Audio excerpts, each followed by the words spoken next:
Разрешите мне, дорогие ветераны Великой Отечественной войны, труженики тыла, дети войны, поздравить вас с Днем Победы. Вы эту победу подарили нам, и вот уже в нашей стране 78 лет мир, спокойствие, единство и сплоченность.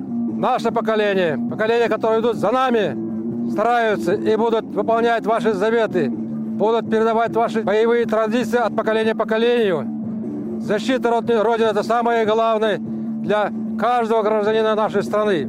И кружится планета, победа одна на всех, мы за ценой не постоим.